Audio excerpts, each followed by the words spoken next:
Hello, IGNU students. Welcome back to my channel Mastering Education Today. आज का ये video MEG04 यानी कि एस्पेक्ट्स ऑफ लैंग्वेज पे रिवॉल्व करता है।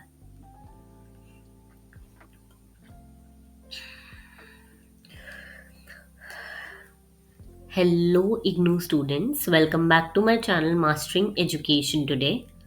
आज का वीडियो उन लोगों के लिए है जिनके पास सब्जेक्ट कोड है MEG04 यानी कि एस्पेक्ट्स ऑफ लैंग्वेज। आप लोगों का पेपर दिसंबर 17 को है और ये वीडियो आप लोगों के लिए है। जितने भी इम्पोर्टेंट टॉपिक्स हैं इस सब्जेक्ट से रिलेटेड जो पेपर में आ सकते हैं उनको मैं सारे यहाँ पे इस वीडियो में डिस्कस करने वाली हूँ। वीडियो ज़्यादा लॉन्ग नहीं होगा। ये वीडियो आपके रिवीजन के लिए बहुत काम आएगा। अगर आप एंड टाइम पे रिवीजन कर रहे हो या फिर आपको लग रहा है कि आप पढ़ नहीं पाए या कुछ टॉपिक्स छूट गए, तो ये वीडियो आपके लिए है। मैं इसमें जितना पॉसिबल है, जितने टॉपिक्स पॉसिबल है, वो सारे आपको रिवाइज करवाने वाली हूँ। तो चलो बिना किसी टाइम वेस्ट करे स्टार्ट करते हैं। सबसे पहला हमारा टॉपिक है लैंग्वेज एंड लिंग्विस्टिक्स। देखो, ये टॉपिक ना थोड़ा सा थ्योरेटिकल लग सकता है, बट मैं इसे बहुत ही सिंपल लैंग्वेज में एक्सप्लेन करूंगी। लिंग्विस्टिक्स का मतलब होता है लैंग्वेज का साइंटिफिक स्टडी। लैंग्वेज को पढ़ने की आर्ट को हम लिंग्विस्टिक्स कहते हैं। ठीक है, जिस साइंस के वे से हम लैंग्वेज को पढ़ते हैं उसे हम लिंग्विस्टिक्स कहते हैं। यानी कि लैंग्वेज को सिर्फ बोलना या लिखना ही नहीं, बल्कि उसके रूल्स, पैटर्न्स और स्ट्रक्चर्स को समझना लिंग्विस्टिक्स होता है। ऑब्वियसली अगर मैं कुछ भी लाइन बोल दूं जिसका कोई मतलब नहीं है, मैं गलत ग्रामर यूज करूं, गलत वर्ड्स यूज करूं, तो आप तक वो लैंग्वेज पहुंचेगी नहीं। तो इसको, लैंग्वेज को बोलने के, लिखने के, पढ़ने के कुछ रूल्स होते हैं जिनको हमें समझना होता है और उन्हें हम लिंग्विस्टिक्स कहते हैं। ठीक है, लैंग्वेज एक यूनिकली ह्यूमन एबिलिटी है। हमारी ही लैंग्वेज होती है। देखो, हमारे ही रूल्स पैटर्न्स होते हैं। एक एनिमल्स में लैंग्वेज का कोड नहीं आता। ठीक है, हम लैंग्वेज की हेल्प से अपनी फीलिंग्स एक्सप्रेस करते हैं, आइडिया शेयर करते हैं और सोसाइटी को बना के रखते हैं। लैंग्वेज सिर्फ वर्ड्स का कलेक्शन भी नहीं होता। ये एक प्रॉपर सिस्टम है जिसमें साउंड्स होती हैं, वर्ड्स होते हैं, सेंटेंसेस होते हैं और मीनिंग्स, जिससे हम एक दूसरे से कम्युनिकेट करते हैं या फिर कनेक्ट करते हैं। ठीक है, इसे हम कहते हैं लैंग्वेज, और लिंग्विस्टिक्स को हम कहते हैं लैंग्वेज को पढ़ने की आर्ट, साइंटिफिक स्टडी को हम लिंग्विस्टिक्स कहते हैं। ठीक है, अब हम समझते हैं ये चार कैरेक्टरिस्टिक्स जो लैंग्वेज पे बेस्ड है। हमने लैंग्वेज और लिंग्विस्टिक्स का यहाँ पे डिफरेंस पढ़ लिया इस पैराग्राफ में, मैंने आपको समझा दिया। अब हम देखते हैं what is nature of language. देखो, लैंग्वेज एक ह्यूमन कॉग्निटिव एबिलिटी है, मतलब हम दिमाग यूज करते हैं, इसमें दिमाग से रिलेटेड है ये। लैंग्वेज में क्रिएटिविटी होती है, हम रोज नए नए सेंटेंसेस बनाते हैं। लैंग्वेज प्रोडक्टिव होती है, लिमिटेड वर्ड से हम लोग बहुत लंबे लंबे आइडियाज कन्वे करते हैं। और लैंग्वेज एक जनरेशन से दूसरी जनरेशन तक जाती है। इसे हम कल्चरल ट्रांसमिशन कहते हैं। ओके, ये हो गया नेचर ऑफ लैंग्वेज। अब देखते हैं language as a system. Language एक सिस्टम की तरह काम करती है बिकॉज इसमें काफी सारी चीजें होती है। इसमें वर्ड्स होते हैं, साउंड्स होती हैं, सेंटेंसेस होते हैं, मीनिंग्स होते हैं। हर लेवल के अपने रूल्स होते हैं, लेकिन सब मिलकर कम्युनिकेशन को पॉसिबल बना पाते हैं। नेक्स्ट आ जाता है ब्रांचेस ऑफ लिंग्विस्टिक्स। ठीक है, लिंग्विस्टिक के ना डिफरेंट डिफरेंट ब्रांचेस होते हैं, यानी कि लैंग्वेज को पढ़ने के डिफरेंट डिफरेंट ब्रांचेस होते हैं जो लैंग्वेज के अलग अलग पार्ट्स को हम स्टडी करते हैं।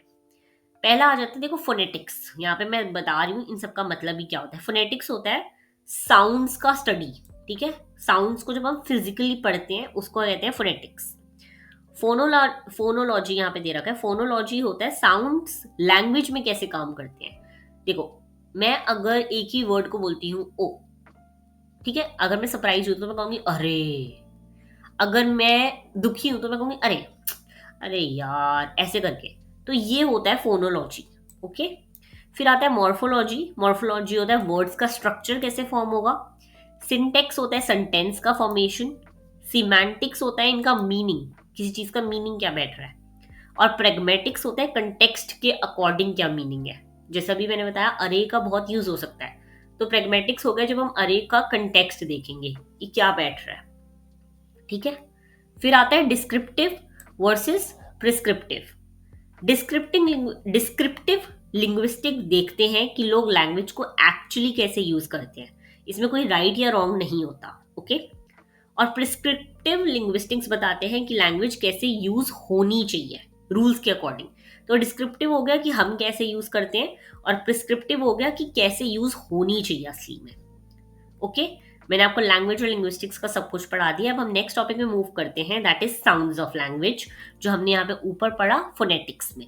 ठीक है, देखो फोनेटिक्स जो होते हैं वो स्पीच साउंड्स का स्टडी है। ठीक है, जब मैं कुछ बोल रही हूँ तो मेरी साउंड कैसे आ रही है उसे हम फोनेटिक्स कहते हैं। इसमें हमें 3 चीजें देखनी होती हैं।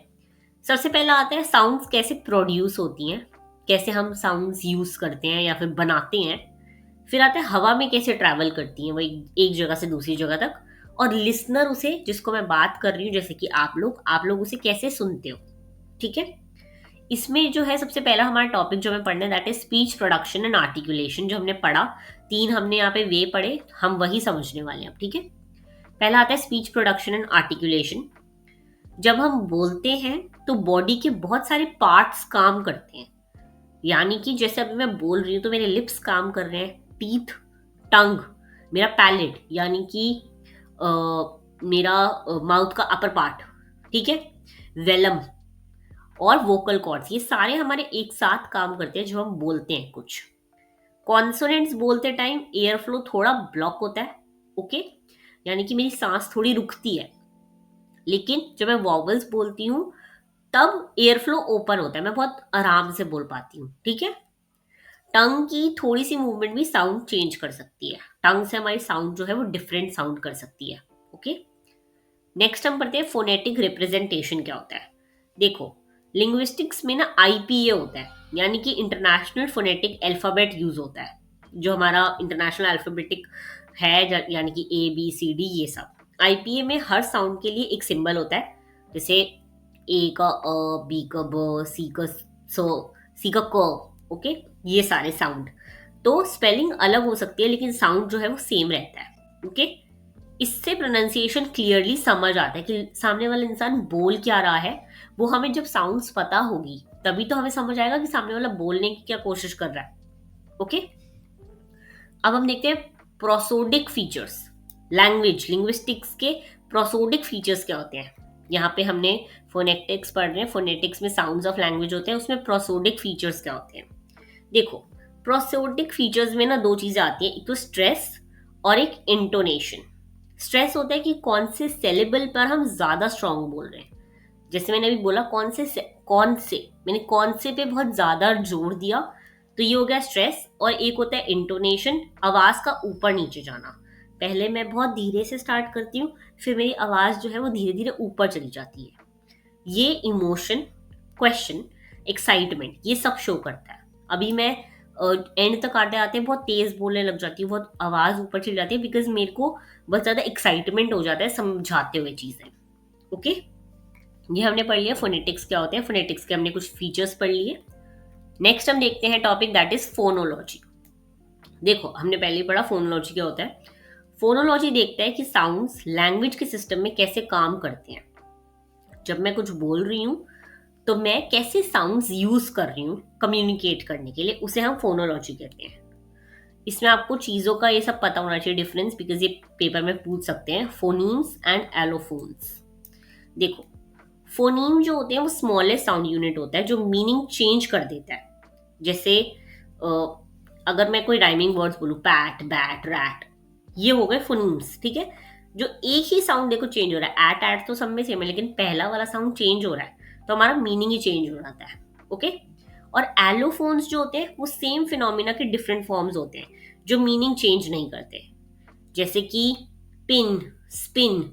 तो बस एक वर्ड तो पूरा कॉमन आ रहा है ना, वो होता है एलोफोन्स।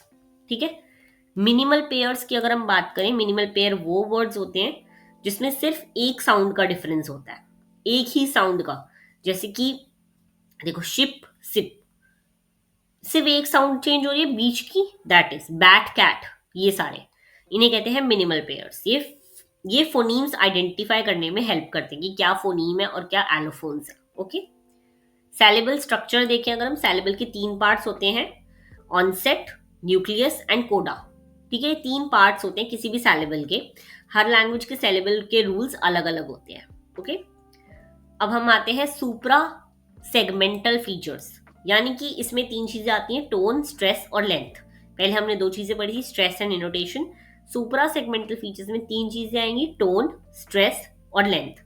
ये नेचुरल स्पीच के लिए बहुत इंपॉर्टेंट होते हैं, यानी कि नेचुरल बात करने के लिए बहुत होते हैं इंपॉर्टेंट।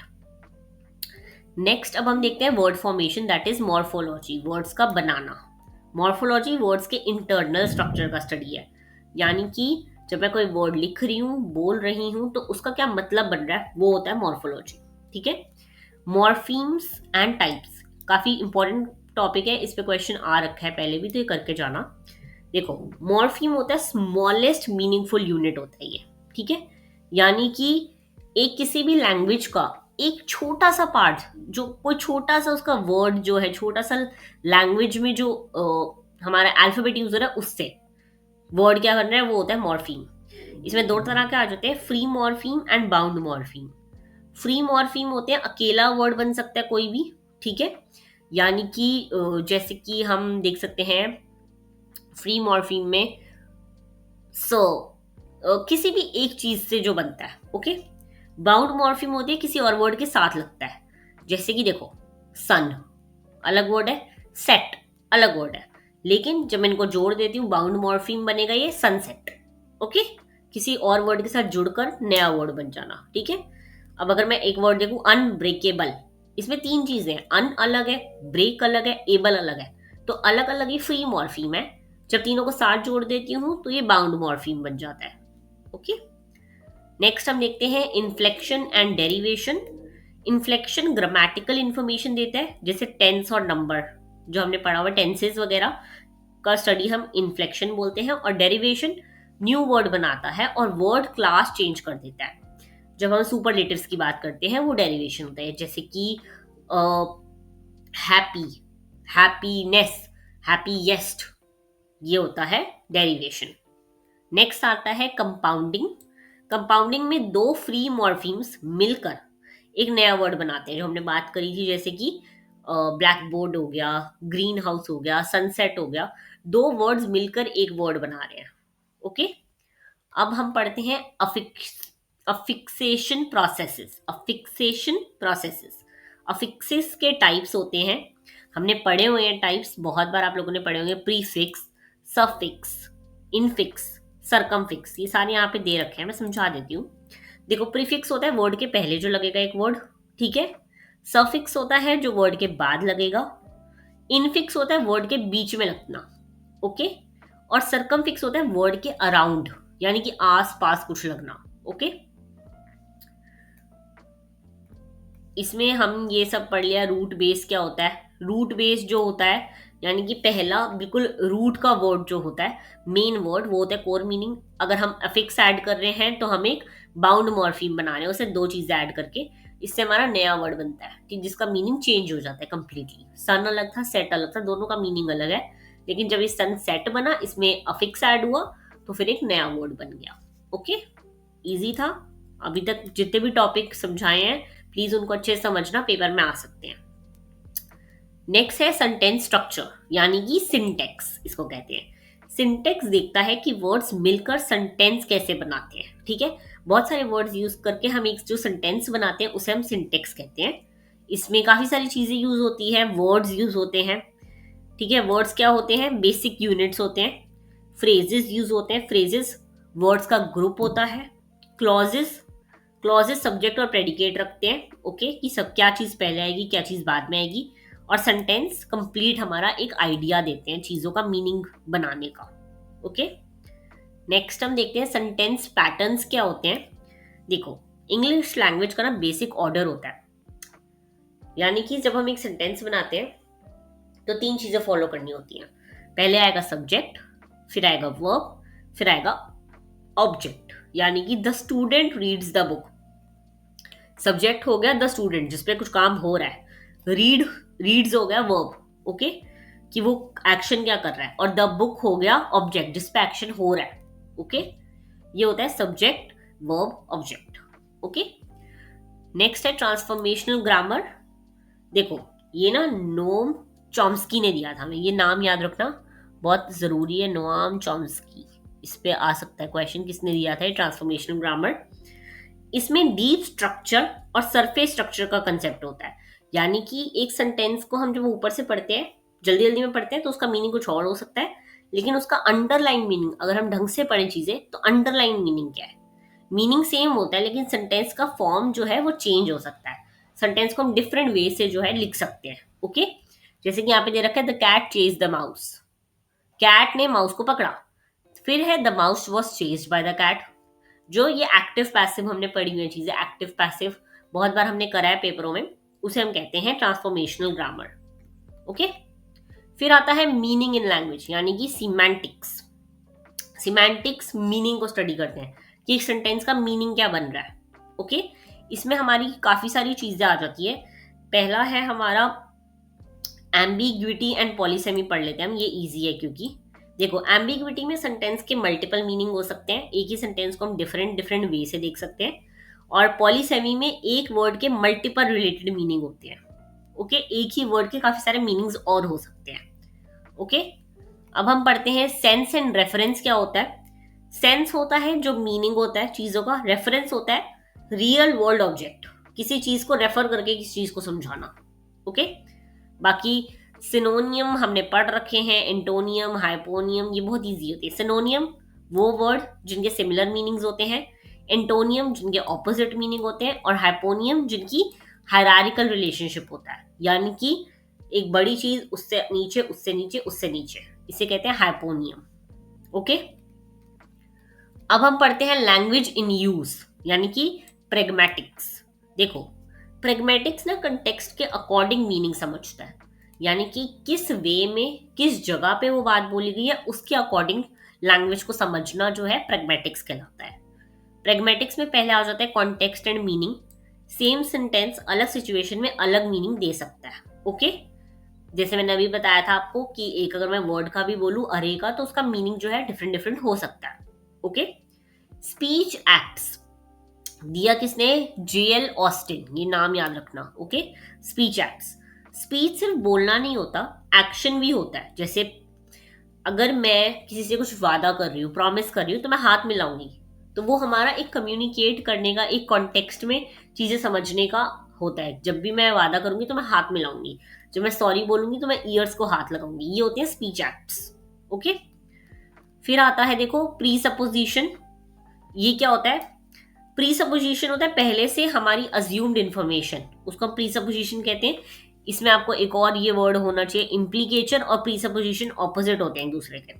प्री सपोजिशन जो हमें पहले से एक अज्यूम्ड इन्फॉर्मेशन है, और इम्प्लीकेचर हो गया इनडायरेक्टली कन्वेड मीनिंग। ठीक है, मतलब कि मैंने बोला कुछ पर इंसान को मैं ऐसा समझा दूंगी कि मेरा कुछ और मीनिंग था, बहुत बार होता है ये। डिस्कोर्स एनालिसिस बहुत इंपॉर्टेंट है। डिस्कोर्स एनालिसिस कॉन्वर्जेशन और टेक्स्ट को स्टडी करता है। ठीक है, किसी भी लोगों के दो बीच कॉन्वर्जेशन हो रही है, मेरे को उसको समझने को डिस्कोर्स एनालिसिस कहेंगे। नेक्स्ट है लैंग्वेज वेरिएशन। इजी टॉपिक है, तो डिफिकल्ट नहीं है। इसमें आपको पता होना चाहिए कि लैंग्वेज हमेशा सेम नहीं होती, चीज़ों के अकॉर्डिंग चेंज होती है। सबसे पहला जोग्राफिक वेरिएशन, डिफरेंट रीजन में डिफरेंट डायलेक्ट्स होते हैं, यानी कि एक ही लैंग्वेज की अलग अलग बोलने के तरीके हो सकते हैं ज्योग्राफी के अकॉर्डिंग, स्टेट्स के अकॉर्डिंग। ओके, फिर आता है फंक्शनल वेरिएशन। सिचुएशन के हिसाब से लैंग्वेज चेंज होती है। ठीक है, अगर मैं किसी टेंस सिचुएशन में हूं तो मैं स्ट्रेस होकर बोलूंगी, पर अगर मैं एक हैप्पी सिचुएशन में हूं तो मैं एक्साइटमेंट से बोलूंगी। ओके, फिर आता है सोशल वेरिएशन, यानी कि डिफरेंट सोशल ग्रुप के साथ अलग लैंग्वेज यूज होती है। दोस्तों के साथ हम काफी इनफॉर्मल लैंग्वेज यूज करते हैं, लेकिन बड़ों के साथ formal. Okay, language and society, language identity और पावर को शो करती है। ऑब्वियसली एक किसी भी हायर फिगर को मैं बहुत रिस्पेक्टफुली करूंगी, तो उसके पास पावर है उस लैंग्वेज की, है ना, इसे कहते हैं लैंग्वेज एंड सोसाइटी। नेक्स्ट अगर हम पढ़ें तो नेक्स्ट है language change and development. Language time के साथ चेंज होती आ रही है, हमें पता है ये चीज। इसमें मैकेनिज्म्स ऑफ लैंग्वेज चेंज देखें अगर हम, तो साउंड्स, ग्रामर और मीनिंग सब चेंज होता है। ओके, पहले वर्ड्स जैसे हम कहते हैं ना कि स्लैंग, जेंजी का स्लैंग अलग है और जैन अल्फा का अलग है, सबका स्लैंग अलग है, तो लैंग्वेज क्या हुई, चेंज हो गई है। अब लोगों की साउंड्स, ग्रामर, मीनिंग ये सब चेंज होते जा रहे हैं। इसमें आता है एक तो लैंग्वेज एक्विजिशन। चिल्ड्रन लैंग्वेज जो है नेचुरली सीख जाते हैं, सेकेंड लैंग्वेज लर्न करने में एफर्ट मांगता है। यानी कि हम पैदा होते ही हमें हिंदी आती होती है, हमें हिंदी के वर्ड्स बोलना शुरू कर देते हैं, लेकिन हमें कोई भी दूसरी language, English, Punjabi, French, German, ये सब चीज़ें सीखने में जो है थोड़ा टाइम लगता है। ओके। लैंग्वेज कॉन्टेक्ट, कॉन्टैक्ट मतलब कि हम किसी से बात करके जो है हमारी लैंग्वेज इन्फ्लुएंस होती है, सोशल फैक्टर से बहुत इन्फ्लुएंस होती है, कॉग्निटिव फैक्टर से। ओके। नेक्स्ट देखते हैं topic applied aspects of language. इसमें होता है कि लिंग्विस्टिक्स का प्रैक्टिकल यूज क्या होता है, साइंटिफिक जो स्टडी है लैंग्वेज की उसका यूज क्या होता है, लैंग्वेज का क्या इस्तेमाल करते हैं हम। सबसे पहले आ जाता है लैंग्वेज टीचिंग एंड लर्निंग के लिए यूज होती है, जो मैं अभी यूज कर रही हूँ। मैं आपको पढ़ा रही हूँ चीजें लैंग्वेज यूज करके, सामने स्क्रीन पे भी लैंग्वेज है, मेरे बोलने के तरीके में भी लैंग्वेज है। ठीक है। English as a global language, English global language बन चुकी है। डिफरेंट कंट्रीज की अपनी इंग्लिश की वैरायटीज होने लग गई हैं। काफी कंट्रीज में जो है मेन लैंग्वेज इंग्लिश ही है। Language and power, language power relations को रिफ्लेक्ट करती है ऑब्वियसली। आप सबके साथ एक जैसी लैंग्वेज नहीं यूज करते। कम्युनिकेशन एंड टेक्नोलॉजी, टेक्नोलॉजी जैसे एआई, ट्रांसलेशन और स्पीच रिकग्निशन लिंग्विस्टिक्स पर डिपेंड करता है अब। ओके। अब अगर मैं आपको कंक्लूजन दूं, देखो, लैंग्वेज एक बायोलॉजिकल, कॉग्निटिव और सोशल सिस्टम है। लिंग्विस्टिक्स हमें ह्यूमन नेचर और सोसाइटी को समझने में हेल्प करते हैं कि कैसे ह्यूमन सोसाइटी में लैंग्वेज यूज होती है। अब आपका जो MEG04 का है, मैंने सारा एक तरह का रिवीजन करा दिया है, काफ़ी सारी चीज़ें पढ़ा दी है इसमें। आपको कोई भी डाउट हो आप नीचे कमेंट सेक्शन में मेरे से पूछ सकते हो। All the very best for your MEG04 exam.